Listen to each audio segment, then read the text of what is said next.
Si Aori ay isang normal na estudyante sa high school na naninirahan sa modernong Japan, kung saan ginugol niya ang kanyang buhay ng mapayapa kasama ang kanyang nakababatang kapatid na babae.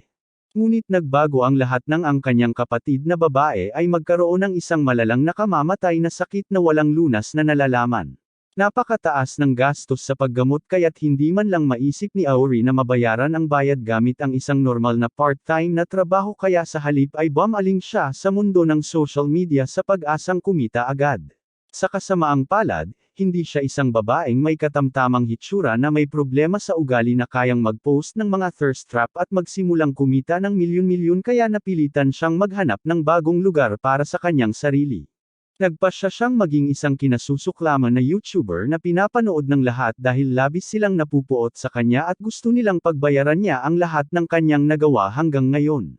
Nagsimulang lumaki ang kanyang presensya sa social media dahil tinatawag niya ang mga profesional na respetadong mandirigma at pagkatapos ay ihaharap sila sa kamera na binubugbog sila ng walang respeto at dinuraan sila bago tumakbo na parang duwag.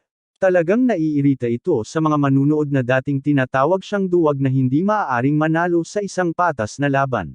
Ngunit hindi talaga ito pinansin ni Aori, dahil dati ay nadaragdagan lamang nito ang kanyang retention sa panunood at iba pang analytics. Kamakailan lamang, tinaboy niya ang isang minamahal na MMA content creator at binugbog ito ng may panlilinlang bago tumakas sa mga pulis. Naging usap-usapan ito habang naririnig niya ang lahat tungkol sa kung paano kailangang magalit ang walang kwentang YouTuber na ito na parang si Jake Paul. Wala namang pakialam si Aori at binabasa lang ang mga komento nito at nakahanap ng nag-aalab na galit para sa sarili niyang comment section. Pero hindi na mahalaga iyon habang tumatawa siya at sinusuri ang kanyang kita na ubod ng yaman sa puntong iyon. Maya-maya ay bumaba siya sa susunod na istasyon at pumasok sa ospital kung saan matagal nang naka-admit ang kanyang kapatid. Nadatnan niya itong nakatitig sa kanyang telepono kaya sinabihan niya itong humiga at magpahinga muna. Sumagot si Aori na nagpapahinga raw ito buong araw at ngayon ay gusto na niya itong makausap at tinanong kung nasaan ito. Hindi niya talaga masabi rito ang tungkol sa kanyang planong kumita ng pera, kaya nagsinungaling siya na may mga bagay siyang kailangan asikasuhin at medyo abala siya roon. Inabutan niya ito ng isang supot ng matatamis, ngunit alam ni Akari na mahina ito pagdating sa matatamis at tinanong kung ilan na ang natikman niya ngayon. Noong una, nagsinungaling si Aori at sumagot na 3 ang kinain niya. Ngunit hindi madaling malinlang si Akari at sinabihan siyang ibunyag ang katotohanan at sumagot si Aori na naka-6 na cake na lang siya bago pumunta rito. Pinagalitan siya ni Akari, sinasabing kailangan niyang maging mas maingat sa kanyang kalusugan at dapat limitahan ang kanyang sarili sa isang matamis sa isang araw, at tinanong kung inaalagaan ba niya ang kanyang sarili o nagpapalipas na naman siya ng gabi at hindi naglalaba. Di nagtagal, sinimulan na niyang kainin ang kanyang piraso ng cake, ngunit kahit na iyon ay sobra na para sa kanya at nagsimula siyang umubo na ikinatakot ni Aori at tumakbo siya para tawagan ang nurse, ngunit pinigilan siya ni Akari, sinasabing magiging maayos din ang kanyang kalagayan.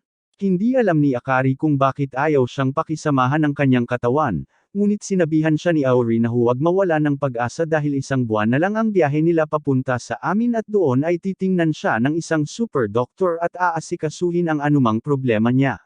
Hindi sigurado si Aori dahil narinig na niya ang tungkol sa mga bayarin sa ospital at ang babayarang band-aid, ngunit sinabihan siya ng kanyang kapatid na huwag mag-alala dahil kontrolado niya ang lahat at hindi magiging problema ang pera dahil sa kanyang magandang trabaho, ng araw na yon.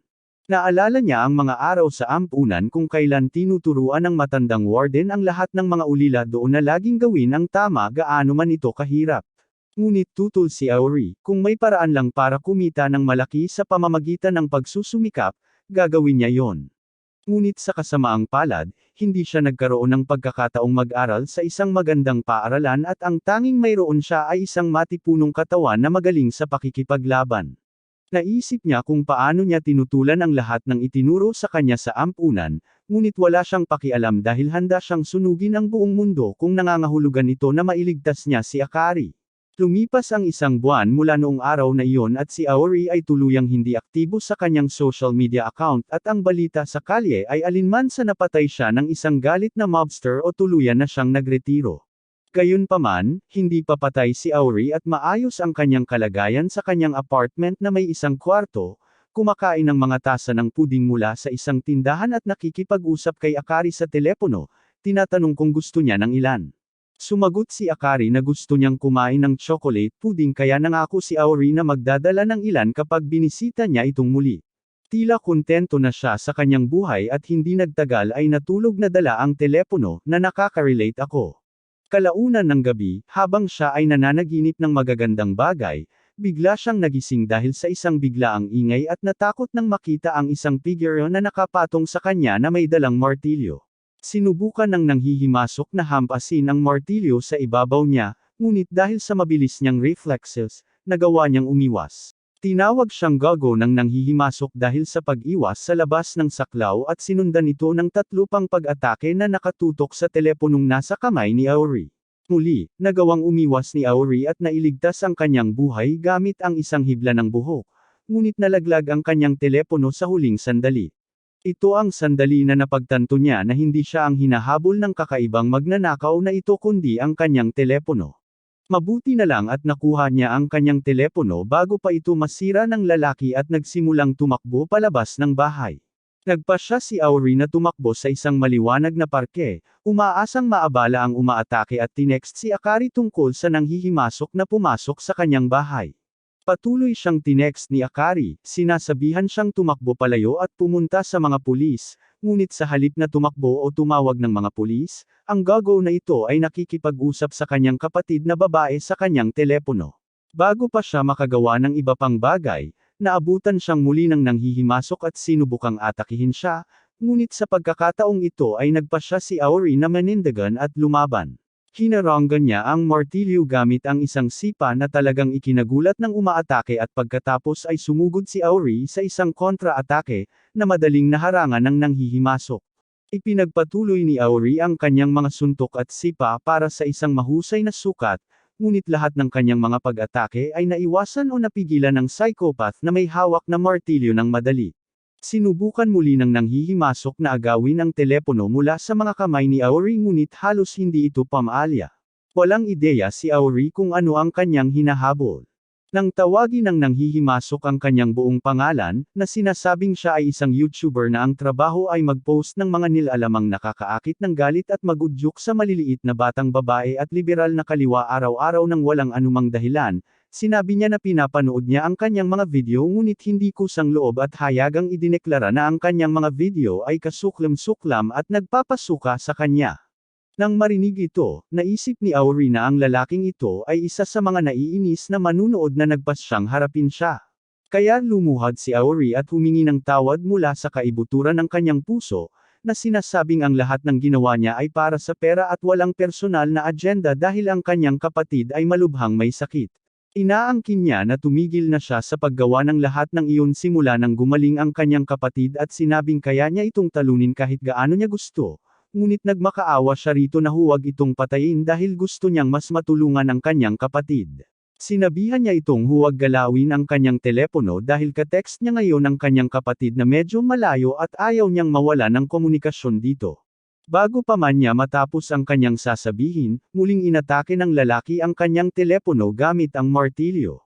Sinabihan siya ni Aori na umatras dahil kaya niya itong talunin kahit gaano niya gusto. Ngunit sumagot ang lalaki na wala siyang pakialam sa kanya at gusto lang niyang sirain ang telepono sa lalong madaling panahon. Medyo kumalma ang nanghihimasok at sinabing parang baliw na si Aori ngayon dahil mahigit 1 buwan nang patay ang kanyang kapatid. Hindi matanggap ni Aori ang katotohanan iyon at tinanong kung patay na ba ito, sino ang ka-text niya sa kanyang telepono. Lumalabas na simula nang magpasya ang Amerika na salakayin ng Venezuela ng walang dahilan, nakansela ang kanyang flight patungong Amerika at lumala ang kanyang kalusugan sa mga sumunod na araw na humantong sa kanyang pagkamatay. Hindi matanggap ni Aori ang katotohanan ito at hindi pa siya nakadalo sa libing ng kanyang sariling kapatid bago nagkulong sa sarili niyang bahay. Patuloy niyang tinext si Akari sa kanyang telepono at nagmamakaawa na mag-reply ito. Isang araw, matapos niyang kumain ng junk food, nakita niyang lumabas ang read sign sa ibabaw ng kanyang mensahe at nakatanggap siya ng reply mula kay Akari. Hindi siya makapaniwala sa sarili niyang mga mata, ngunit tila si Akari ang tunay na nakakaalam dahil alam nito ang lahat ng bagay na tanging siya lang ang nakakaalam. Ito ang nagpapaniwala sa kanya na ang taong kausap niya ay ang tunay na Akari at ayaw niyang maniwala o makinig sa kahit sino na nagsasabi ng iba. Biglang tumunog ang kanyang telepono at lumabas ang video feed ni Akari sa kanyang feed habang kinakausap siya nito habang tumutulo ang luha sa kanyang mga mata at tinatanong kung ayos lang ba siya. Bago pa man siya makasagot, nagawa ng nanghihimasok na ilayo ang telepono sa kanya at hinampas ito gamit ang kanyang martilyo, habang si Aori ay huli na para makuha ito ng ligtas. Ngunit laking gulat niya nang hindi nasira ang telepono at biglang may kakaibang nakakatakot na enerhiyang lumabas mula sa device nang lumitaw si Akari sa harap niya sa pamamagitan ng telepono.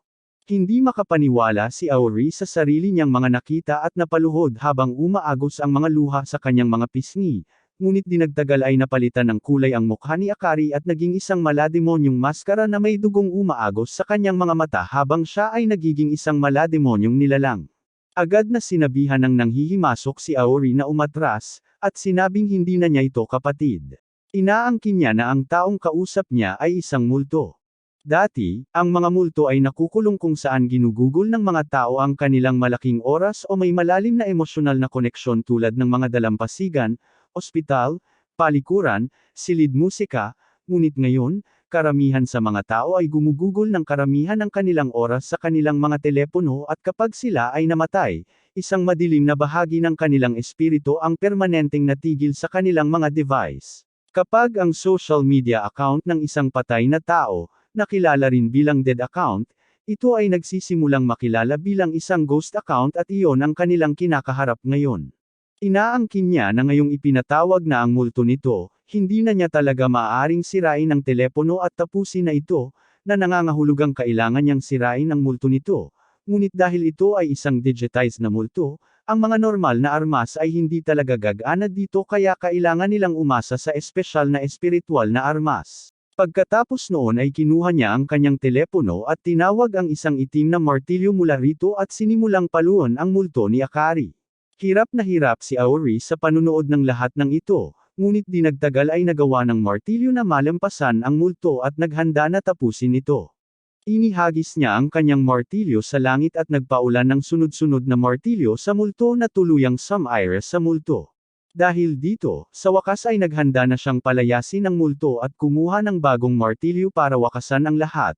Ngunit hindi ito makita ni Aori at hinawakan ang lalaki mula sa likuran, nagmamakaawa na hayaan itong mabuhay dahil wala siyang pakialam kahit na multo pa ito. Sinabihan siya ng martilyo na iwanan siya at sinigawan siya na lahat ng tao sa mundong ito ay may mga taong namamatay ngunit trabaho niya ang magpatuloy at ipagpatuloy ang kanilang pamana. Nagbibigay ito sa multo ng sapat na oras upang makabawi sa kanyang kahinahunan at inihampas nito ang martilyo sa pader, na nag-iwan sa kanya na nawala ng malay at hindi makagalaw. Sinabihan ng martilyo si Aori na tumakas, ngunit sa halip ay naglakad si Aori patungo sa kanyang kapatid at sinubukang makipag-usap sa kanya, na ikinagulat niya. Ang multo ay kanyang kapatid lamang sa pinakamasamang kahulugan, dahil hinawakan ito si Aori sa mga ngipin nito at sinimulang nguyain siya na parang isang pakete ng chewing gum. Inisip ni Aori ang buhay na kanyang pinagdaanan hanggang sa kasalukuyan at napagtanto na siya ang nagpanatili sa espiritu ni Akari na nakatali sa mundong ito at kung siya ay mamatay, ang espiritu nito ay automatikong mapapalaya. Ngunit nang sandaling iyon ay naalala niya ang mga salita ng lalaking martilyo tungkol sa pagpapatuloy ng pamana at tumalon siya mula sa pagkakahawak ng multo at nagawang maglabas ng isang sandata mula sa kanyang telepono na ikinagulat ng lalaking martilyo.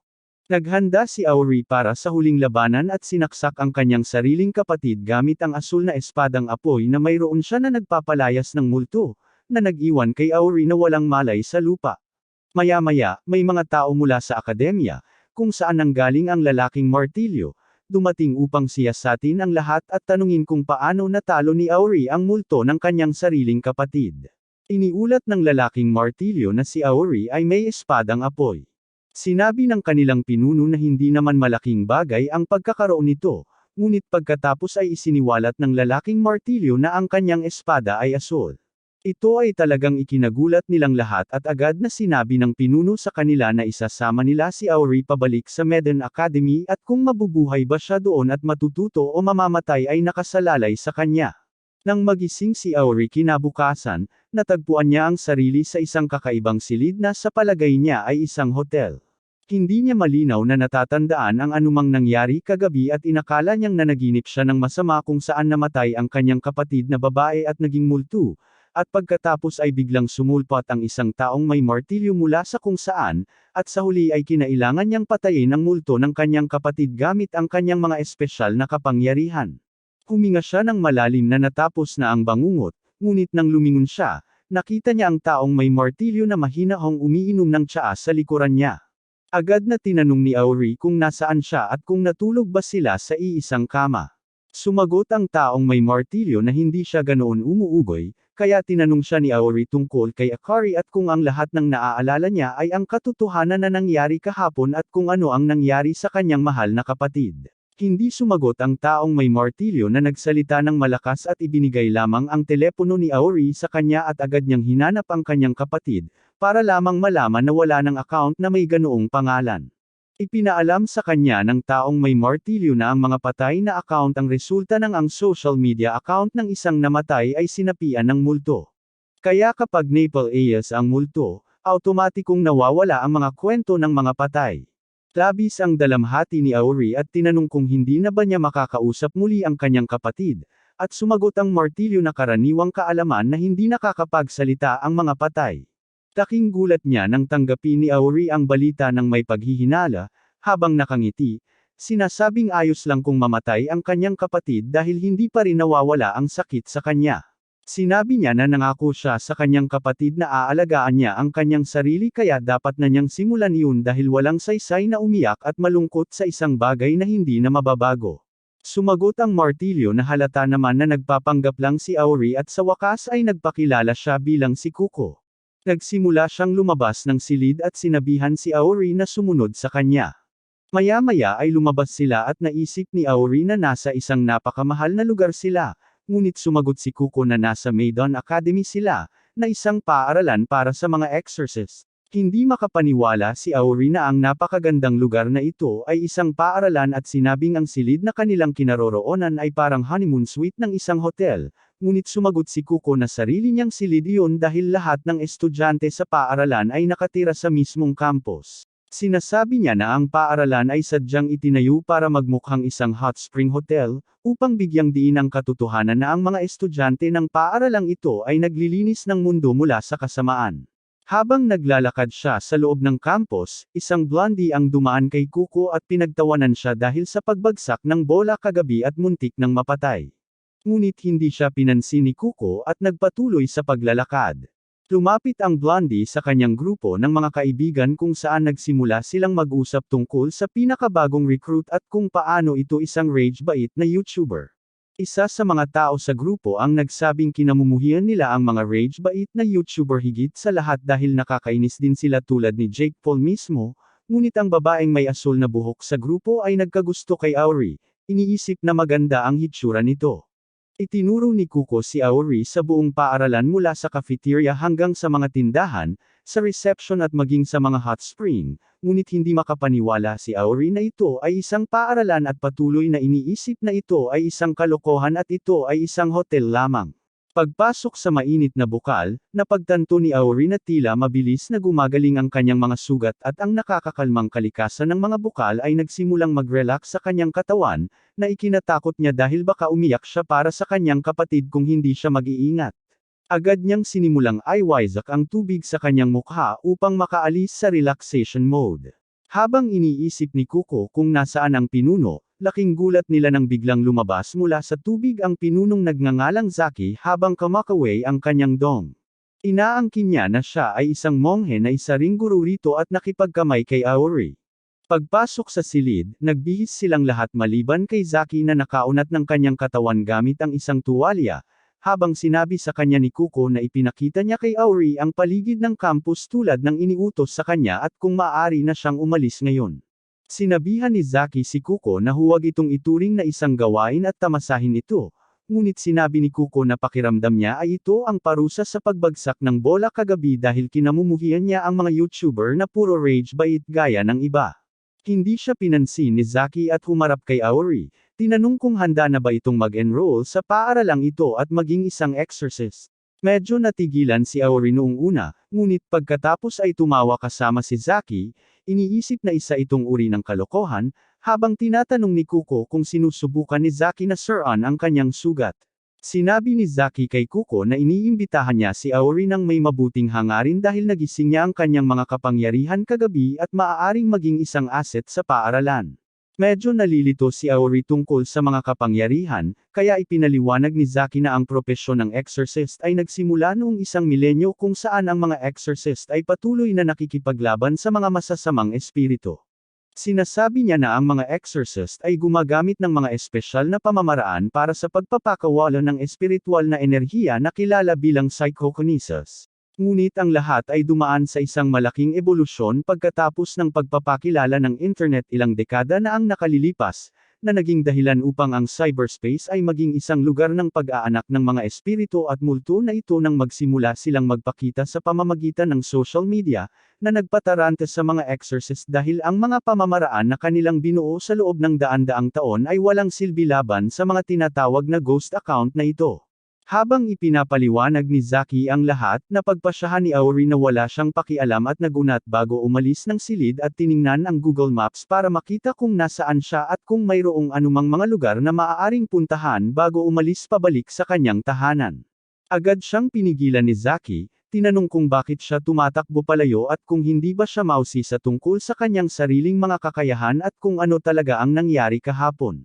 Sumagot si Aori na ayaw niya talagang malaman ang kahit ano, at hindi rin siya interesado na masangkot sa negosyo ng mga multo at exorcist. Gusto lang daw niyang bumalik sa sarili niyang buhay, magkaroon ng normal na trabaho, kumain ng masustansya araw-araw, at matulog sa tamang oras kung maaari. Hindi na niya kailanman sisimulan muli ang kanyang YouTube channel dahil ang tanging dahilan kung bakit niya ginawa ang lahat ng iyon ay para makakuha ng sapat na pera para matulungan niya ang kanyang kapatid sa pagpapagamot nito. Ngunit wala na ito sa buhay niya. Wala na siyang dahilan para buhayin muli ang kanyang channel o ipakita ang kanyang mukha sa anumang social media account. Sinabi niyang wala siyang laman sa loob at gusto niyang gumugol ng oras ng mag-isa habang umiinom ng masarap na boba tea. Dahil doon, umalis na siya, ngunit naabutan siya ni Zaki at tinanong kung hindi ba siya interesado sa kung ano talaga ang nangyari sa kanyang kapatid, at kung sino ang may pananagutan sa pagkamatay nito. Agad nitong nakuha ang kanyang atensyon at humarap siya kay Zaki, nang umiti, at sinabing hindi lang namatay ang kanyang kapatid dahil sa kanyang kondisyon na matatag sa loob ng maraming buwan noon. Inaangkin niya na ang kanyang kapatid na babae ay pinatay ng isang napakalakas na ghost account. Nandilim ang mukha ni Aori nang maalala niya ang pagmamakaawa ng kanyang kapatid, habang nagmamakaawa ito sa kanya na tumulong sa kanyang higaan ng kamatayan noong hindi ito makahinga ng maayos. Inaangkin ni Zaki na ang ghost account na responsable sa pagkamatay ng kanyang kapatid ay palaging tina-target ang mga taong may matibay na ugnayan sa mundong ito. At sa tuwing namamatay ang mga biktimang ito, palagi silang lumuluha ng dugo, tulad ng ginawa ng kanyang kapatid noong ito ay pumanaw. Galit na tinanong ni Aori kung nasaan ang bagay na iyon ngayon, at tinanong ni Zaki kung ano ang gagawin niya kahit alam niya. Sumagot si Aori na papatayin niya ng walang awa ang ghost account na iyon, ngunit ngumiti lamang si Zaki, kinukutya siya habang sinasabing wala siyang magagawa dahil masyado siyang mahina.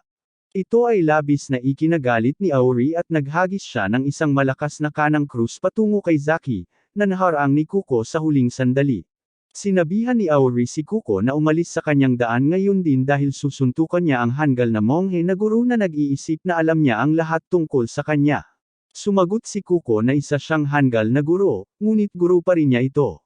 Sinabihan sila ni Zaki na kumalma at iminungkahi na kung matatalo ni Aori si Kuko gamit ang kasalukuyang antas ng kapangyarihan nito, kikilalanan niya ang lakas ni Aori at sasabihin dito ang lahat ng alam niya tungkol sa ghost account na responsable sa pagkamatay ng kanyang kapatid. Tila nasasabik si Kuko tungkol dito dahil gusto niyang talunin ang isang YouTuber na mahilig mangakit ng galit at agad na binunot ang kanyang martilyo mula sa kanyang telepono ng nakangiti. Ngunit tila walang pakialam si Aori at agad na hinabol muli si Zaki, ngunit nagawa niyang umiwas at nagsimulang tumakbo. Sinigawan si Aori na makipaglaban kay Kuko, hindi sa kanya habang hinahabol siya ni Aori, sinasabing wala siya rito para sa kanyang mga kalokohan dahil ang isang taong pinakamahalaga sa kanya sa buong mundong ito ay pinatay.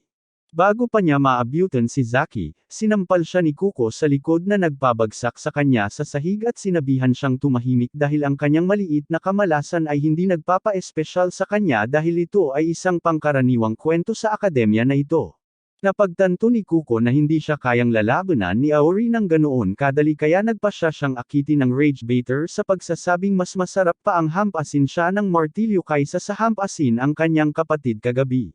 Sapat na iyon para menos si Aori, na tumayo at sinabi kay Zaki na malalaman niya ang lahat ng detalye kapag natalo niya ang martilyong gago na ito. Kasabay nito, agad na sumugod si Aori patungo kay Kuko at sinubukang sikuhin siya.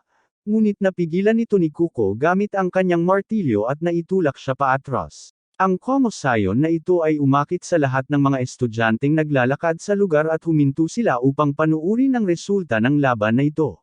Agad na sumugod si Aori para sa isa pang suntok, ngunit naiwasan ito ni Kuko at ang sumunod na suntok ay ibinato sa kanya ni Aori. Sinabi ng goth na si Kyo na parang isang K-drama ito kung saan napipilitan siyang manood ng isang rage baiter at isang martilyong gago na nag-iisip na siya ay masyadong cool. Sinabi ng puppet student na si Kyo na hindi araw-araw nilang mapapanood ang laban ng isang rage bait YouTuber sa totoong buhay. Humanga rin si Ren sa kakayahan ni Aori dahil hindi lahat ay kayang makipaglaban kay Kuko sa isang gulo. Si Imo lang ang taong gustong pigilan ang laban dahil hindi ito maaaring magtapos ng maayos. Sa laban, muling hinampas ni Kuko si Aori ng isang hammer slam, ngunit hindi naman si Aori ang mayabang at nagawa niyang masalo ang pinsala gamit ang kanyang harang, ngunit napagtanto niyang napakalakas ng mga atake at isang pagkakamali lang ay maaaring magdulot ng pagkawala niya sa laban. Nagpasya si Aori na umatras at umiwas para makalayo, ngunit inihagis ni Kuko ang kanyang martilyo at pinalo si Aori diretso sa mukha. Ang kaguluhan ay nakakuha ng atensyon ng ibang mga guro na nagsimulang magtipon at maging ang punong guro mismo ay dumating upang alamin kung ano ang nangyayari. Sinabihan ng isa sa mga guro ang punong guro na kailangan nilang ihinto agad ang away at ilabas si Aori sa akademya na ito dahil hindi maganda ang kanyang mga ulat batay sa kanyang nabasa. Sinabihan siya ng punong guro na tumahimik at manood. Sinabihan ni Kuko si Aori na gustong-gusto niya ang bawat sandali ng pambubugbog sa isang galit na mang-aasar, at muling sumigaw si Aori na ginawa lamang niya iyon para iligtas ang kanyang kapatid. Ngunit hindi kumbinsido si Kuko at sinampal siya sa mukha, na sinasabing may iba pang mga paraan para kumita ng pera at ginawa niya lang iyon dahil madali lang iyon at nasisiyahan siyang gawin iyon. Tumigil si Aori sa pagtatanggol sa kanyang sarili at nagawa ni Kuko na paulit-ulit siyang hampasin gamit ang kanyang martilyo bago ginamit ang isa sa kanyang mga espesyal na galaw, na nag-convert ng kanyang martilyo sa maraming kopya at inihagis ang lahat kay Aori, na nagpabagsak sa kanya sa lupa, walang magawa at binugbog. Lumitaw si Zaki sa ibabaw niya at ngumiti na nagsasabing isa siyang magaling na mandirigma, ngunit laban kay Kuko gamit ang kanyang kapangyarihan, parang paggamit ng kamao sa isang putok ng baril. Dahil dito, ginabayan niya si Aori na kunin ang kanyang telepono at gamitin ang kanyang mahiwagang enerhiya upang pantayin ang laro. Sinunod ni Aori ang kanyang mga tagubilin at kinuha ang kanyang telepono at agad na sumiklab ang isang asul na apoy na ikinagulat ng bawat nakakakita, kabilang ang mga guro. Habang inaangkin ni Zaki na halos hindi siya naniwala kay Kuko kahapon nang makuha niya ang isang asul na apoy ng demonyo, pinaalalahanan ni Zaki si Kuko na huwag hawakan ang apoy at medyo nalito si Aori at nagtaka kung bakit takot na takot ang lahat. Sinabihan ni Zaki si Aori na huwag mag-alala at subukang gamitin ito. Sa gulat ng lahat, sinubukan ni Aori na gamitin ang apoy sa kanyang mga paa na nagbigay sa kanya ng napakabilis na bilis, ngunit habang tumatakbo patungo kay Kuko ay natisod siya at natamba. Maging si Zaki ay nagulat dahil masyadong mabilis si Aori para kahit sila ay makita ng maayos at maaaring natapos na ang laban kung nagawa niyang kontrolin ang sarili. Hindi pa tapos si Aori at sinugod muli si Kuko. Nalito ito sa bilis at muntik ng sumuntok na nag-iwan ng bakas ng dugo sa mga pisngi ni Kuko. Nainas ito kay Kuko na nagsimulang ihampas ang kanyang martilyo kay Aori na umiwas sa lahat ngunit sa sandaling inakala niyang matatalo niya si Kuko. Nadaig siya ng tuluyan nang palakihin ng galit na si Kuko ang kanyang martilyo dahil isa siyang grower at hindi showerer at muntik ng madurage si Aori. Bahagya pang nakaiwas si Aori ngunit naglunsad si Kuko ng isa pang atake na siyang magiging katapusan sana ni Aori, ngunit natigilan si Zaki at sa pamamagitan ng pagkiskis ng kanyang pamaypay, naiwas niya ang atake. Sinabihan si Kuko na sumobra na siya. Pagkatapos noon ay humarap siya kay Auri at humingi ng tawad sa pag-inis sa kanya, ngunit agad na humingi ng tawad si Auri at nagmakaawa kay Zaki na dalhin siya sa akademya upang mahanap niya ang pumatay sa kanyang kapatid. Umiti si Zaki matapos makita ang tunay na luha ni Auri na tumulo at formal na tinanggap ang kanyang pagpasok sa Meden Academy. Di nagtagal pagkatapos noon, ibinigay ni Zaki kay Auri ang gusto niya. Ipinakita niya rito ang isang lumang video ng isang pangkat ng mga exorcist na may misyon na burahin ang isang multo, at natarante sila nang makita nila ang isang bangkay na nakahiga sa sulok. May nakita silang smartphone sa harap niya at isang multo ang lumabas mula rito. Ginamit ng pinuno ng mga exorcist ang kanyang telepono para i-scan ang multo at maghanap ng higit pang detalye tungkol dito, at nalaman niyang mayroon silang impormasyon tungkol sa kanya sa database. Gayunpaman, nang makuha ang impormasyon, sinabihan ng kalbong exorcist ang kanyang pangkat na tumakas agad. Sa kasamaang palad, hindi sila binigyan ng pagkakataon ng multo na gawin iyon at agad silang pinatay gamit ang isang nagliliyab na asul na apoy. Sinabi ni Zaki kay Auri na ang ghost account na ito ay tinatawag na Sad Boy K, at hindi nila alam kung sino. Gayunpaman, ang tanging sigurado sila ay siya ay napakalakas at ang numero 1 kaaway ng mga exorcist. Ngunit higit sa lahat, siya ang ghost account na pumatay sa kapatid ni Auri. Nabigla si Auri nang marinig iyon, at lalo pa nang mapagtanto niya na ang multo ay gumagamit ng parehong asul na apoy na katulad niya. Sinabi sa kanya ni Zaki na ang kakayahan ni Sad Boy ay tinatawag na Demon Flame, at ito ay isang isinumpang kakayahan na nagnanakaw ng puwersa ng buhay ng sinumang mahahawakan nito. Nakita ni Auri ang mga mukha ng mga biktima at ang mga luha ng dugo na lumalabas sa kanilang mga mata, na siyang eksaktong nangyari kay Akari. Tinanong niya si Zaki kung paano niya nagagawang magkaroon ng parehong kakayahan gaya ng lalaking pumatay sa kanyang kapatid na babae. Sinabi ni Zaki na wala rin siyang ideya tungkol doon, at lalo lamang itong nagdulot ng mas maraming tanong sa isip ni Auri. Nagsimula siyang kabahan na ginagamit niya ang isang nakamamatay na kakayahan laban kay Kuko, at tumawa si Zaki, sinabing mabuti na lang at walang namatay. Pagkatapos ay tinanong ni Auri kung paano siya nananatiling ligtas kung napapaligiran siya ng nakamamatay na apoy at tinanong ni Zaki kung may ahas na namatay dahil sa sarili nitong lason. Masyadong mabigat ang lahat ng ito para maintindihan ni Auri, at sinabi niya kay Zaki na kailangan niyang umuwi at maglaan ng ilang araw para lumamig at maranasan ang kanyang bagong buhay. Gayunpaman, dumating doon si Kuko at ang iba pa mula sa Class 1B ng mga sandaling iyon at sinabi sa kanya na wala ng paraan para umalis siya ngayon. Ipinakilala sila ni Zaki kay Auri bilang kanyang mga estudyante at hiniling sa lahat na makisama ng maayos sa kanilang bagong kaklase, ngunit agad siyang sinundot ni Kuko, sinasabing walang gustong maging kaklase ng isang lalaking madaling mapatay ng apoy, ngunit kailangan nila siyang bantayan para hindi siya maging kontrabida. Tinawag ni Kuko ang buong sitwasyon na isang nagliliyab na tambak ng kalokohan, ngunit isang lalaking blonde na nagngangalang Ren ang nagtulak sa kanya sa isang tabi at nagpakilala kay Auri. Sinabihan niya itong huwag masyadong mag-alala kay Kuko, dahil mabait naman talaga itong tao pagkatapos mo siyang makilala. Pagkatapos noon, isang nagsasalitang manika na nagngangalang Hajime ang lumapit at sinabihan si Auri na galit lang si Kuko dahil nataman siya nito. Natarante si Auri nang makita ang pinsan ni Annabelle, ngunit sinabihan siya nito na mag-livestream siya ng mga laro at dapat silang magtulungan balang araw. Agad na sinabihan ni Ren si Auri na maghanda para sa isang selfie, habang ang iba pa niyang mga kaklase ay nanunood sa magulong mga taong namumuhay ng magulong. Dahil doon, sinabihan ni Zaki si Auri na kailangan niyang pumasa sa isa pang pagsubok bago siya maging isang ganap na exorcist. Dinala niya ito sa training room kung saan nakahanda ang isang ginintoang aparato upang sukatin ang kanyang mga kakayahan sa pakikipaglaban. Sinabihan ni Zaki si Auri na kung papasa siya sa pagsusulit na ito, ipapadala siya sa larangan bilang isang exorcist, at makakasalubong niya ang malungkot na batang si Kay sa kalaunan. Nag-alab ang damdamin ni Auri sa ideya na harapin ang pumatay sa kanyang kapatid, at sinabihan niya si Zaki na simulan ang pagsusulit. Pinindot ni Zaki ang isang buton, at dalawang kulay rosas na Jenny ang lumabas mula sa ginintoang lampara.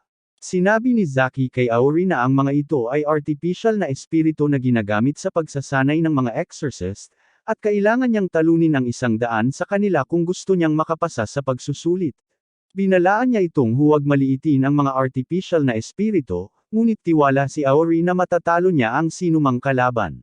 Binunot niya ang kanyang asul na espada ng apoy mula sa kanyang smartphone at mabilis na tinangka ang unang espiritu na umaatake sa kanya. Ngunit tinapos ni Zaki ang pagsusulit dito. Tinanong siya ni Aori kung bakit siya huminto, at napagtanto niya ang sagot sa sumunod na sandali. Nagsimula siyang mahilo at nawala ng balanse, at sinabihan siya ni Zaki na tingnan ang baterya ng kanyang telepono dahil nakasync ito sa kanyang espiritual na kapangyarihan. Umabot na sa 0 ang baterya, na nangangahulugang naubos na ni Aori ang lahat ng kanyang espiritual na kapangyarihan, at ngayon ay wala na siyang silbi na parang isang patay na telepono. Natambo si Aori dahil doon, at nang magising siya, nadatnan niya ang lahat na kumakain ng magarbong hapunan sa tradisyonal na paraan ng Hapon. Sinabi sa kanya ni Zaki na pagod na siya pagkatapos ng laban niya kay Kuko, at ang pagsusulit ay isa lamang plano para maranasan niya kung paano maubusan ng baterya. Naiintindihan na ito ni Aori ngayon, ngunit ang nakakalito sa kanya ay kung paanong oras na ng hapunan gayong hindi pa siya matagal na nawala ng malay. Sinabi sa kanya ni Zaki na kapag naubos na ang kanyang baterya, mananatili siyang walang malay ng halos 5 oras at sa panahong iyon, hindi siya majigising kahit anong mangyari. Sa larangan, mamamatay siya at kahit na mabuhay siya, mapapabagsak pa rin niya ang kanyang koponan kung magiging gulay siya. Pakiramdam ni Aori ay marami pa siyang dapat matutunan, ngunit hiniling ni Zaki sa kanya na huwag mabaigo na natapos siya ng napakabilis, dahil ipinapakita lamang nito kung gaano kalakas ang kanyang kakayahan. Nalulungkot pa rin si Aori tungkol doon, at sinabihan siya ni Zaki na kumain upang mabawi ang kanyang lakas. Sinabi niya sa kanya na ang malaking pagsusulit ay sa loob ng 1 linggo at 1 beses lang siyang makakakuha ng 1 tira, kaya hindi siya dapat bumagsak dahil kung hindi, mahuhuli siya at pahihirapan. Kinilabutan si Aori at sinabi ni Zaki na maraming tao rito ang nag-iisip na kamag-anak siya ni Sad Boy, na nakapatay ng hindi mabilang na mga exorcist, at desperado silang maghiganti sa kanya. Kung hindi magiging exorcist si Aori, tatawagan siyang panganib at haharapin, kaya dapat siyang magsumikap at makapasa sa pagsusulit. Dahil doon, pumunta na ang lahat sa kani-kanilang mga kwarto at tinanong ni Aori si Kuko kung saan ang kwarto niya. Sinabihan siya ni Kuko na huwag magpakatanga, dahil hindi nila hahayaang manatiling walang nasusubaybayan ang isang nag-aalab na bomba na tulad niya.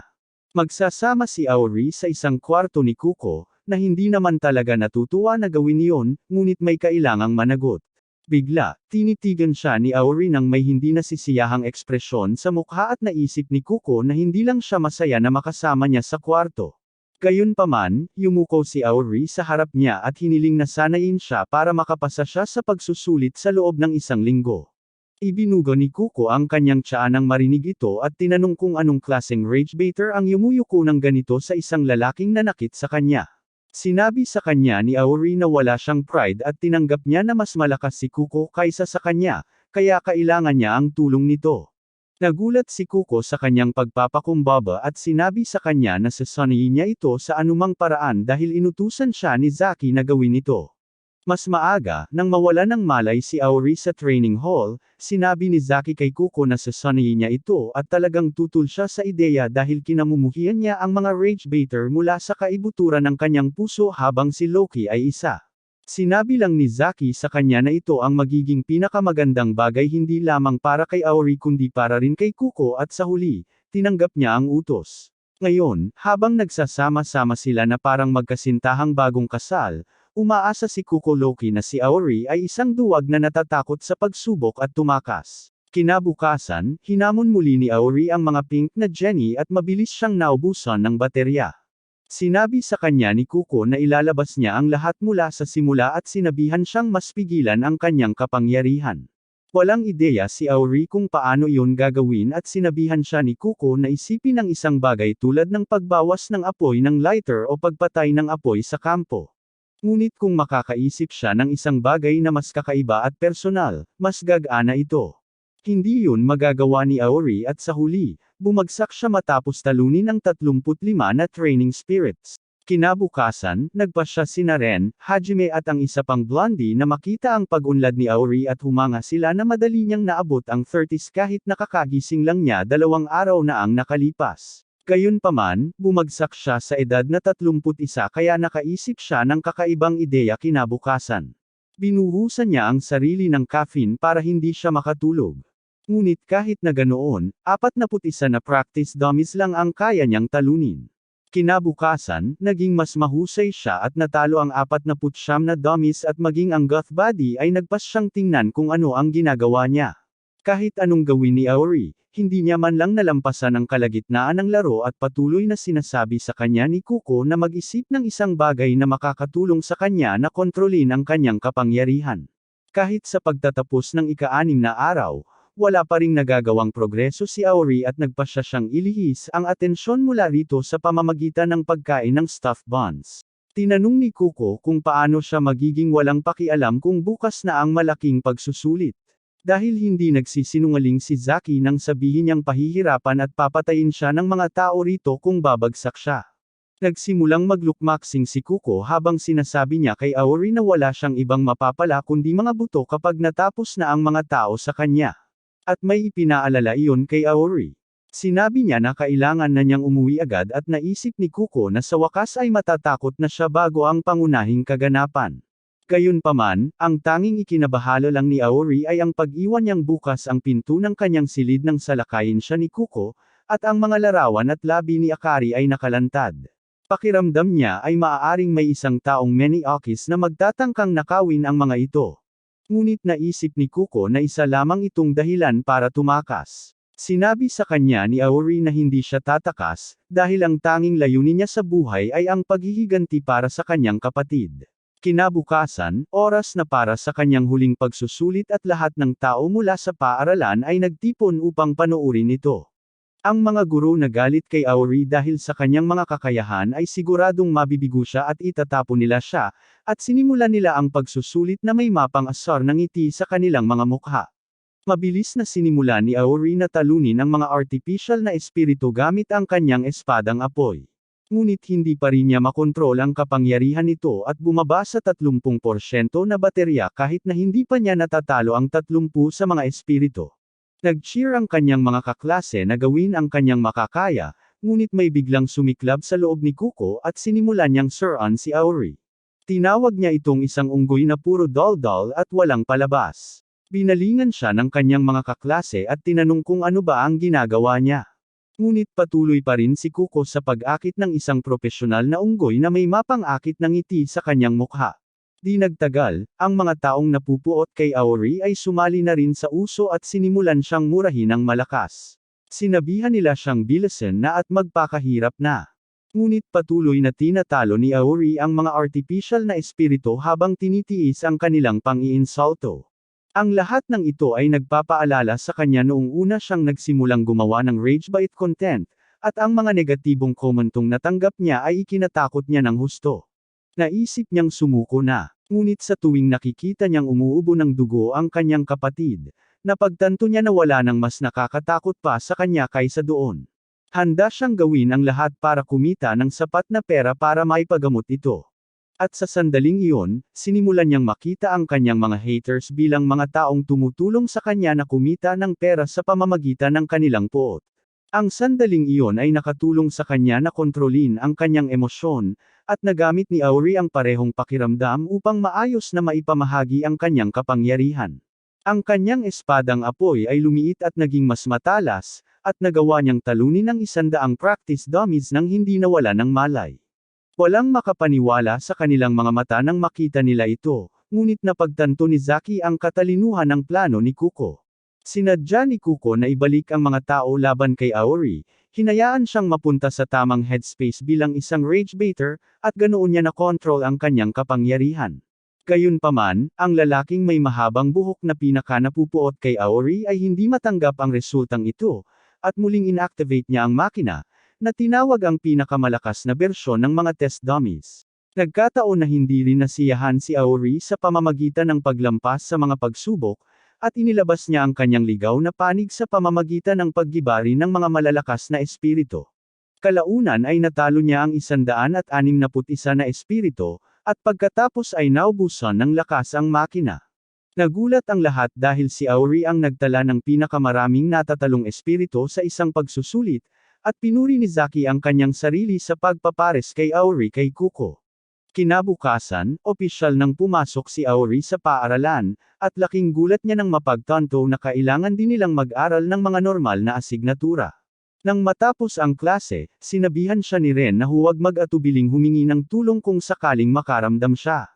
At agad siyang nag-selfie. Pumunta roon si Hajime para sa susunod na selfie at niyaya ang blonding si Imo na sumama rin sa kanila. Habang ipinaliwanag ni Imo na nahihiya siya sa camera, nagsimulang magtaka si Auri kung anong mga kakayahan ang mayroon ang bawat isa sa kanila. Sinabi ni Hajime na natutuwa siya na hindi siya pinahirapan, at sinabi niya na lahat ng ito ay salamat kay Kuko. Tumingon siya para pasalamatan ito ng maayos, ngunit nagalit si Kuko matapos makitang nagwawala si Auri kahapon. Inakusahan niya ito na isa pang maniakis na galit na nabubuhay kapag may galit sa kanya. Sinabi ni Auri na hindi naman ganoon, ngunit pagkatapos ay sinabihan silang dalawa ng Gothb****** H na si Yuru na tumahimik. Sabi niya, kahit sinong may kakayahang makasakit ay may masamang personalidad, at kasama na riyan si Kuko. Nasaktan si Kuko na inilagay sila ni Yuru sa parehong kategorya. Sinabihan niya itong bawiin ang lahat, at nagsimula silang magsabihan na mag-asaran. Nang sandaling iyon, dumating si Zaki para sabihin sa kanila na may misyon siyang para sa kanila, at hahayaan niya si Auri na subukan ito. Pagkatapos ay nag-isip siya kung sino ang isasama niya dahil ang exorcism ay tungkol sa pagtutulungan. At nang makita niya sina Kuko at Yuru na nag-aaway pa rin, nagkaroon siya ng ideya na ilagay sila sa iisang koponan. Nang gabing iyon, sina Auri, Kuko, at Yuru ay ipinadala sa misyon sakay ng isang van kung saan sila ay nakarating sa isang camera studio o kung ano paman. Nagtaka sila kung bakit sila naroon, nang biglang may isang lalaking blonde na sumulpot sa kanila kasama ang isang napakagandang sekretarya at nagsimulang mag-usap. Sinabi niya kay Auri na dito sila magsisimulang magtrabaho at tinanong kung may alam ba siya tungkol sa mga tech hub na ito. Nalito si Auri at tinanong kung sino siya. Doon isiniwalat ng blondie na siya ay walang iba kundi si Zaki mismo na nakabalat kayo. Dahil masyadong kitang-kita ang kanyang damit monghe, magsisimula na sana siyang magpaliwanag sa kanila tungkol sa misyon. Nang biglang may lumapit na grupo ng 3 dalaga kay Zaki at tinawag siyang gwapo at matangkad, medyo nagulat at nabigla si Zaki nang tanungin nila ang kanyang numero at mag-alok na mag-dinner date. Sinubukan ni Zaki na bamulong na isa siyang monghe na sumumpa na sa materyalistikong mga bagay sa mundo. Ang ilang materyalistikong bagay ay hindi kailanman magbabago habang pinagmamasdan niya ang malalaking personalidad ng mga babae at natutunaw habang ang mga babae ay nagawa siyang isama para sa hapunan at ilang cardio mamaya. Naisip ni Auri kung paano ang ilang mga tao ay namamatay sa uhaw habang ang iba ay nalulunod sa isang ilog mula sa Himalayas. Napagtanto ng mainit na sekretarya na nagngangalang Kiko na dumating kasama ni Zaki na kailangan niyang harapin ang lahat ngayon at sinabihan ang mga estudyante na makinig ng mabuti. Sinabi niya na nagsimula silang makarinig ng mga senyales ng mga espiritu mga 1 oras ang nakalipas mula sa gusali ng baboy kung saan isang customer ang malubhang nasugatan. Sinasabi niya na maaaring nakikipag-ugnayan sila sa isang grupo ng mga ghost account dito. Naguluhan si Auri dahil dito at tinanong niya kung ang mga patay na account ba ay nagkukumpulan na parang mga bubuyog o ano, ngunit sinabi sa kanya ni Kuko na ang mga ghost account ay mga digital na nilalang na nangangahulugang kailangan nilang mag-recharge paminsan-minsan kung hindi ay mawawala ang mga ito. Kaya naman ang mga elektronikong tindahan ay hindi maiwasang maging sikat na lugar ng mga paranormal na aktibidad. Bago pa man maproseso ni Auri ang lahat ng impormasyong iyon, nagsalita na si Yuru at galit na muling nagtanong kung bakit siya isinama sa iisang team kasama ang 2 taunang ito, na para bang personal na pag-atake sa kanya. Wala talagang pakialam si Kuko sa mga sinabi niya, ngunit sinubukan ni Auri na ipagtanggol ang sarili at sinabing kakaiba si Kuko, ngunit normal lang naman siya at hindi katulad ni Kuko. Sinabihan siya ni Yuru na tumahimik dahil hindi tumatawa ang mga normal na lalaki kapag nagwawala sila. Pagkatapos ay tiningnan niya ang kanyang telepono, napagtanto na malapit nang mag-stream ang kanyang paboritong streamer at kung hindi siya magpapadala sa kanya ng maraming super chat, Makakalimutan niya na naguguluhan si Auri sa kanyang ginagawa dahil dapat mas mahalaga sa kanya ang misyon kaysa sa kanyang streamer. Sinabihan siya ni Yuro na isara ang kanyang kulungan dahil ayaw niya talagang maging exorcist, ngunit pinigilan siya ni Kiko, at sinabihan silang lahat na mag-focus sa misyon.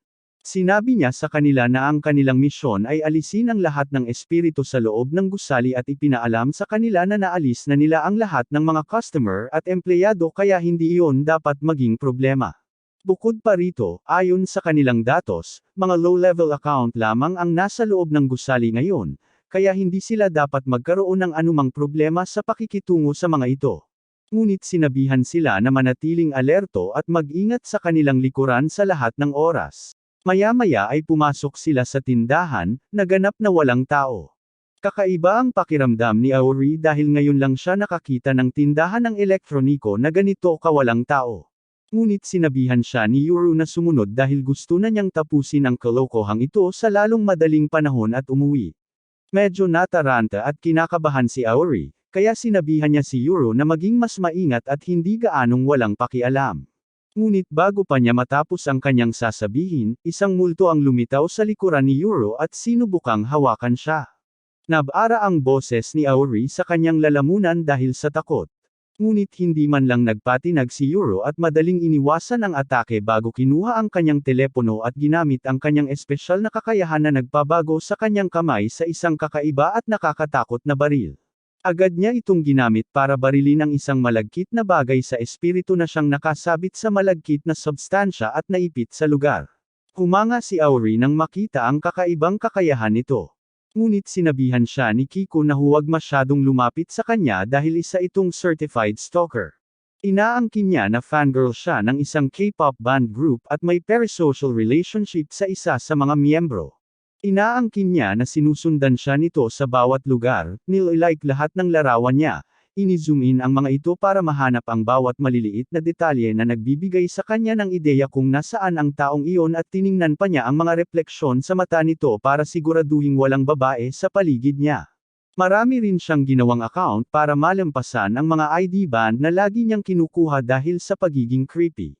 Sinabihan siya ni Kiko na huwag masyadong makipagkaibigan sa kanya dahil isa itong delusional at sobrang clingy na bagay. Narinig ni Yuro ang lahat ng ito at sinabihan sila na huwag tawaging K-pop member lang ang lalaking mahal niya. Inaangkin niya na Kiryu ang pangalan nito at hindi siya isang stalker sa isang parasocial relationship. Ang kanyang pag-ibig ang pinakadalisay na anyo ng pag-ibig na mayroon at walang sinuman ang maaaring maghiwalay sa kanila. Kasabay nito, ang espiritong kanyang nabihag ay sumabog at ang gu ay bumalik sa kanya. Sinasabi ni Kiko na halimbawa nito. Si Yuro ay isang weirdo at ang mga kakayahan at kasanayan ng isang exorcist ay lubos na nakasalalay sa kung paano nila ginagamit ang kanilang telepono. Bigla niyang napagtanto na ang dahilan kung bakit siya may mga kakayahan sa apoy ay dahil isa siyang rage painter na ginagamit ang halos lahat ng kanyang oras at telepono para magalit ang mga tao sa kanya. Bago pa niya lubos na maintindihan ang konsepto, lumingon si Yuro sa kanya at binaril ang kanyang gu. Nagulat siya at hindi makagalaw, ngunit lumabas na may espiritu sa likuran niya na pinahinto ni Yuro. At nang walang isang salita, tumalon din si Kiko gamit ang kanyang martilyo, sinira ang multo na iyon at pagkatapos ay tumayo sila ng magkatalikod, handang harapin ang mga multo. Nagulat si Auri dahil ilang sandali lang ang nakalipas ay parehong nag-aagawan sina Kiko at Yuro, ngunit bigla silang kumilos ng may sinerhiya na tila sila ay matalik na magkaibigan. Nang makita niya silang nilipol ang isang grupo ng mga multo, napagtanto niya na ilang libong beses nang ginawa ng dalawang ito ang parehong bagay. At matapos ang mahabang panahon ng pagtutulungan bilang isang koponan, hindi na nila kailangang isipin ang mga galaw o posisyon ng isa't isa. Doon niya napagtanto kung bakit napakahalaga ng pagtutulungan sa propsyong ito. Bigla, isang multo ang lumitaw sa likuran nina Yuro at Kukuso nang walang pag-aalinlangan. Pumasok si Auri sa pagitan nila, hindi sila naabutan ng ilang pulgada at hinawakan ng kanyang apoy, agad na sinira ang espiritu. Tumingon siya sa kanila ng nakangiti, sinasabing alam niya kung ano ang pagtutulungan. Pero sa halip na purihin, sinabihan nila siyang maging mas maingat dahil madali niya sana silang mapatay gamit ang kanyang kakayahan.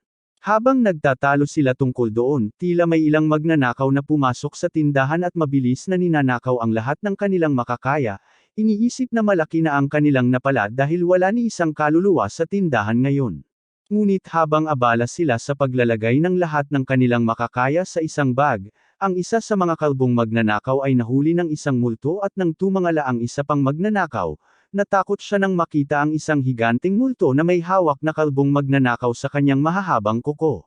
Sa kabilang bahagi ng tindahan, nagreklamo si Euro na hindi niya kailanman ginusto na maging isang exorcist, dahil isa siyang manliligaw at hindi isang mandirigma, ngunit wala siyang pagpipilian, dahil ito lang ang bagay na mahusay siya. Bukod dito, kailangan din niya ng pera para suportahan ang kanyang kakaibang dedikasyon sa pagpapadala ng maraming super chat sa kanyang paboritong streamer, na nag-iiwan sa kanya ng wala ng pagpipilian kundi ang gawin ang mga mapanganib na trabahong ito gaano man sila kahirap. Patuloy niyang ginagamit ang kanyang gugan para pigilan at gapyusan ang bawat multo na humaharang sa kanya, habang ginagamit ni Kuko ang kanyang martilyo para puksin sila isa-isa, habang sinisigawan niya si Auri na tumigil sa pag-iyakan at magsimulang magtrabaho. Muling nagalit si Euro kay Kuko, sinasabing hindi siya tugma sa kahit sinong attack-type exorcist at sa kanila ay lalong nakakainis para sa kanya si Kuko. Kahit na nagtatalo sila, hindi sila pamaalya at madali nilang napatay ang isa pang multo. Doon lumingon si Euro kay Auri, at sinabi sa kanya na kahit na si Kuko ay isang basura, ang kanyang mga kakayahan ay napakahusay bilang isang attack-type exorcist, na nangangahulugang hindi na nila kailangan ng iba pa sa klase, lalo na ang isang blue flame na may hawak na isa. Di nagtagal ay nakarating sila sa huling palapag ng gusali kung saan agad nilang natagpuan ang dalawang magnanakaw na patay, na nakabigti sa kisame.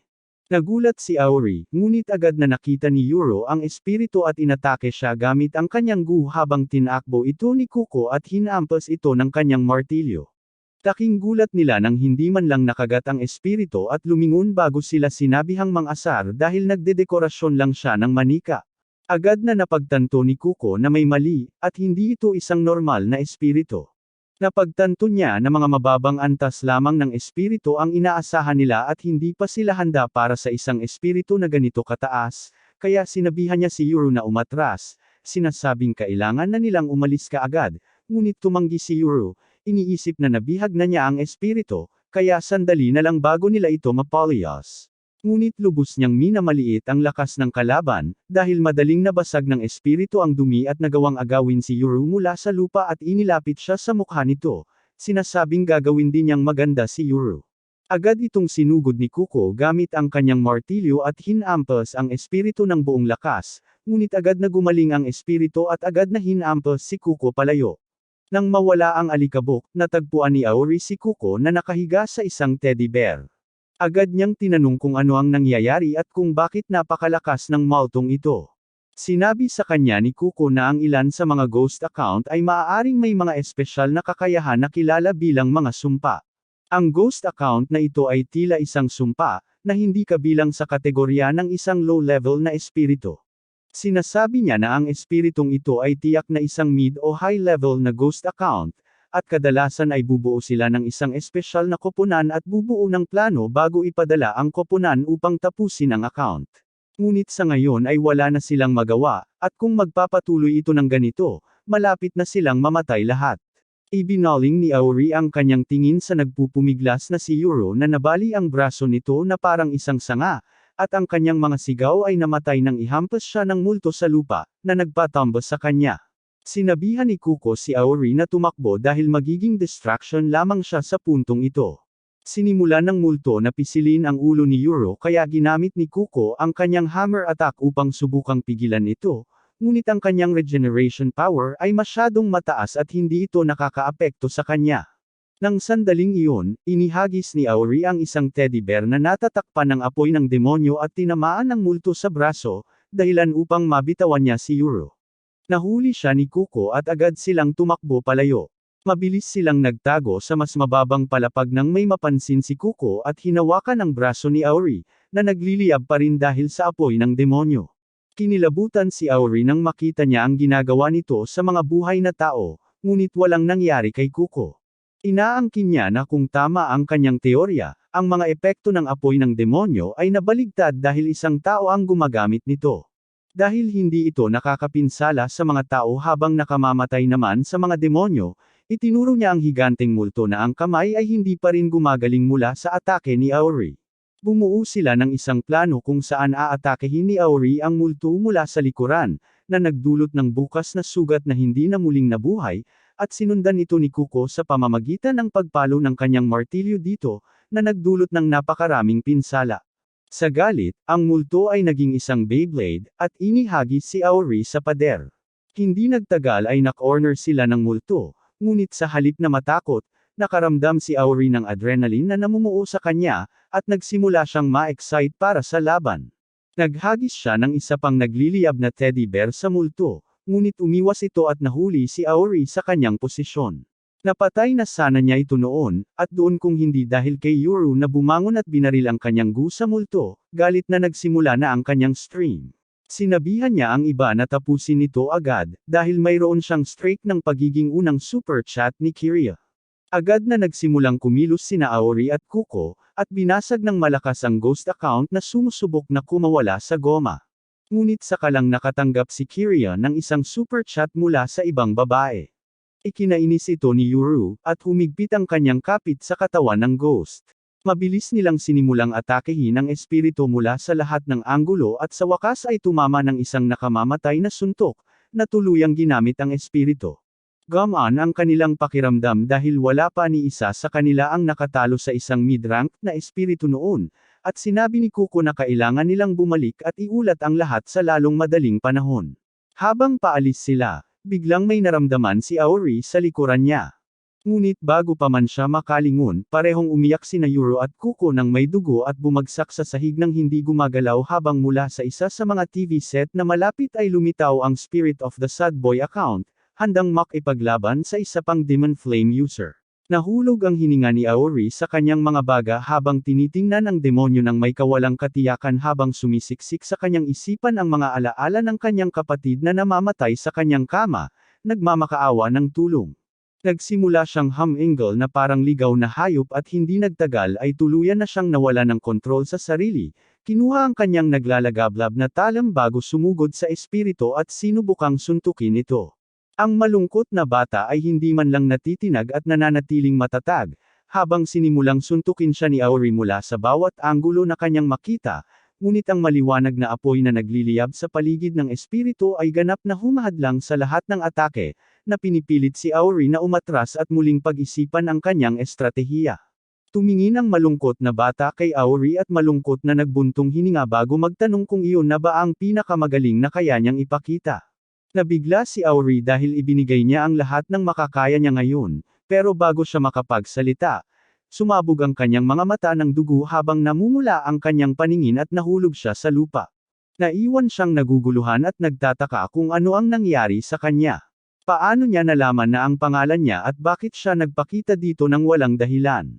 Sa pamamagitan ng matinding determinasyon at tiyaga, patuloy na kumikilos si Auri, habang pinipilit niyang maabot ang kanyang telepono at sinasabi sa malungkot na batang lalaki na wawakasan niya ang buhay ng kanyang nakababatang kapatid na si Akari kahit ano paman. Mukhang kilala ng malungkot na bata ang pangalang iyon at sinabi sa kanya na talagang malungkot ang pagkamatay niya sa ospital, dahil lahat ng kanyang pagsisikap ay nauwi sa wala nang mapilitan siyang patayin ito. Kaya marahil si Akari ang namatay ng walang kabuluhan at wala nang magagawa tungkol dito.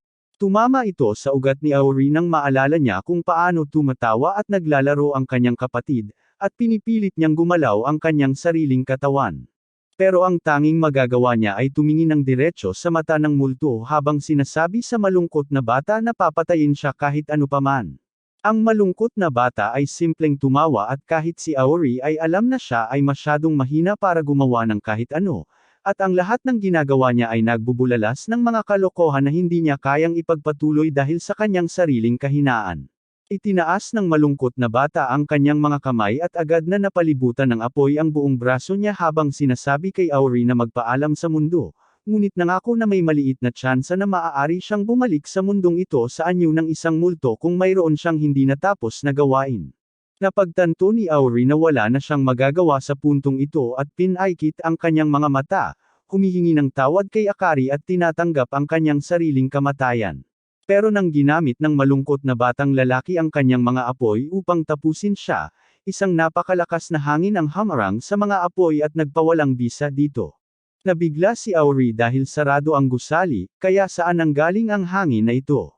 Pero hindi siya nagtagal sa pagkalito nang ipakita ni Zaki ang kanyang sarili, inalis ang kanyang blonde na peluka, at humarap sa malungkot na batang lalaki. Umiti ang espiritu at tinanong kung sino siya, at sumagot si Zaki na siya ay isang exorcist at guro ni Auri. Bago pa makapag-react ang espiritu, nailayo na ni Zaki ang tatlo niyang estudyante mula sa agarang panganib, na nagulat pa ang malungkot na bata na napagtanto na hindi mukhang mahina si Zaki tulad ng ibang tatlong bata. Nagsimula ng mag-alala si Auri para kay Kuko at Yuro, pero sinabi ni Zaki na huwag masyadong mag-alala dahil hindi sila patay at pinrotektahan sila ng kanilang mga kapangyarihan sa ngayon. Patuloy na tinatawag ni Auri ang mga ito at hindi nagtagal ay bumukas ang mga mata ni Kuko, sinasabing mayroon siyang matinding sakit ng ulo, habang bumukas din ang mga mata ni Yuro, sinusubukang alalahanin kung ano ang nangyari. Si Zaki ay nagsimulang umiyak, humihingi ng tawad sa kanyang mga estudyante, sinasabing ayaw niyang iwanan sila, ngunit ayaw siyang pakawalan ng mga babae at gusto siyang dalhin sa isang masayang biyahe. Kailangan niyang ayusin sila agad, at pagkatapos ay agad siyang tumakbo papunta sa kanila. Sinabi ni Auri kay Zaki na kalimutan na ang lahat ng iyon dahil maaaring hindi ito ang tamang oras. Bago pa siya makapagbigay babala sa iba, nagpadala na naman ng isang salvo ng apoy ang malungkot na batang lalaki direkta sa kanila, pero wala ni isa sa mga ito ang umabot sa grupo, dahil may isang hindi nakikitang pseudo-barrier na nagpoprotekta sa kanila mula sa lahat ng panig. Hindi pa kailanman nakakita si Auri ng ganito at tinanong kung ano ang nangyayari.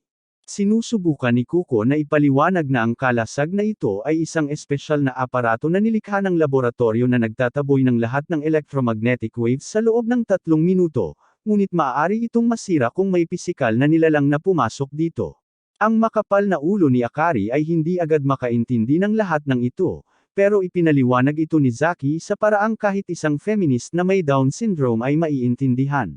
Sinabi niya sa kanila na ang hadlang ay nagtataboy sa lahat ng mga multo at kanilang mga atake sa loob ng 3 minuto, pagkatapos noon ay sila na ang bahala.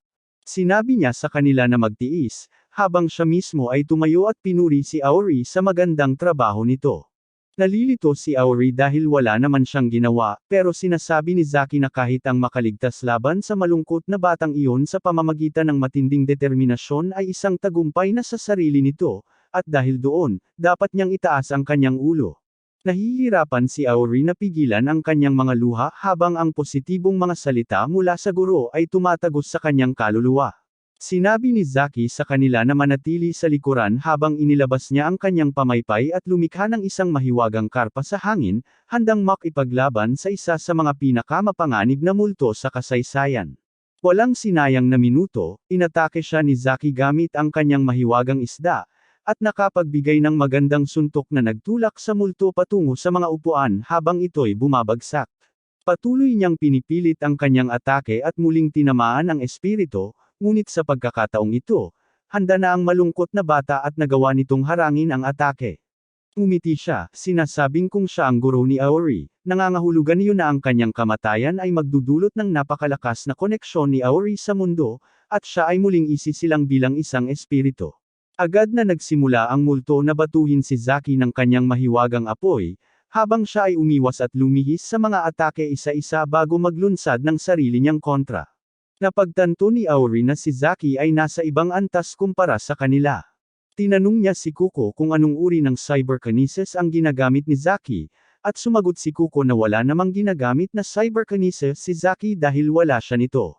Isinasal channel lang niya ang kanyang purong espiritual na kapangyarihan sa mahika gamit ang tulong ng isang digital na converter, at ang ventilador ang pangunahing mekanismo para magawa niya yon. Sinasabi niya na si Zaki ay isa sa mga exorcist ng lumang henerasyon na hindi kailanman tinuruan kung paano harapin ang mga digital na multo ng panahong ito, at iyon ang dahilan kung bakit kailangan ng mga bagong henerasyon ng mga mang-uusig ng multo na ang mga kapangyarihan ay likas sa digital na mundo. para mas mahusay nilang mapangasiwaan ang mga espiritong ito kapag hindi maiiwasang umatake sa sangkatauhan. Nagsimulang dumyugo ang mga mata ni Zaki na nag-aalala kay Auri, ngunit sinabi ni Kuko na huwag mag-alala. Sinasabi niya na mas malakas si Zaki kaysa dito, at kung totoong multo si Sad Boy at hindi digital, kayang burahin ni Zaki siya mula sa pag-iral sa loob ng ilang minuto. Pero kapag ang mga analog old gen exorcist ay nag-channel ng kanilang espiritual na kapangyarihan sa pamamagitan ng isang digital converter, ang lakas ng kanilang kapangyarihan ay bumaba ng 70%, na nangangahulugang si Zaki ay teknikal na lumalaban lamang gamit ang 10% ng kanyang tunay na kakayahan. Nababahala si Auri habang pinapanood si Zaki na napapaligiran ni Sad Boy, ngunit nang akala niya'y wala ng pag-asa, umiti lamang si Zaki at lumikha ng dalawang isda mula sa kanyang mahika at inatake si Sad Boy gamit ang tatlo ng sabay-sabay. Si Aori ay nagulat, ngunit nagpatuloy si Kuko sa kanyang paliwanag, sinasabing si Zaki ay isang henyo na exorcist, at nakilala siya sa edad na 18, nang talunin niya ang isang demonyo ng klase ng kalamidad na nagbigay sa kanya ng nakakahiya ngunit titulong, buhay na alamat.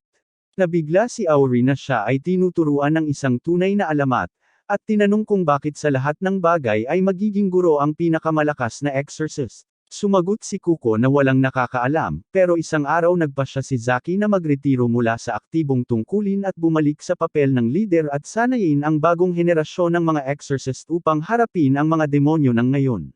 Mukhang humanga si Auri, pero kasabay ng pag-aalala.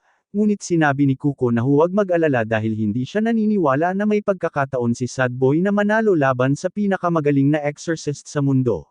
Noong mga sandaling iyon, ipinakita ni Zaki ang isang magandang triple na atake na napaatras ang espiritu, at nang hamupa ang alikabok, wala nang bakas ng Sad Boy. Tinanong ni Auri kung nawasak ba niya ang espiritu, ngunit sumagot si Zaki na sa kasamaang palad ay nakatakas ito, na nangangahulugang kailangan nilang maging mas maingat mula ngayon. Lahat sila ay umupo ng may ginhawa na tapos na ang bangungot na ito, habang sinabi ni Zaki na hindi buong lakas na lumaban ang Sad Boy dahil malapit nang maubos ang kanyang lakas. Kaya basically, nakikipaglaban siya sa power saver mode. Naiinis si Kuko nang mapagtanto niyang basically nawala nila ang isang kamanghamanghang pagkakataon na maalis ang multo, pero sinabi ni Zaki na huwag masyadong isipin iyon, dahil ang pinakamahalaga ay lahat sila ay ligtas na nakalabas dito. Yamakap siya sa kanilang lahat na nagbigay kay Aori ng bagong pananaw sa kanyang sariling kahinaan, at humarap siya kay Zaki, sinasabing mayroon na siyang bagong layunin sa buhay, at gusto niyang maging katulad ni Zaki. Nagtatawanan si Zaki sa sinabi na iyon, at sinabi sa kanila na dapat silang bumalik sa paaralan at magpahinga rin upang makabawi at makapag-ensayo ng mas mabuti. Agad silang bumalik sa akademya, at habang tinawag si Zaki sa isang pulong, nagpalit ng damit sina Auri at Kuko at pumasok sa opisina ng nurse, kung saan nakita nilang ganap na naayos at bagong-bago si Yuro. Hindi maintindihan ni Auri kung paano nawala nang napakabilis ang lahat ng kanyang mga sugat.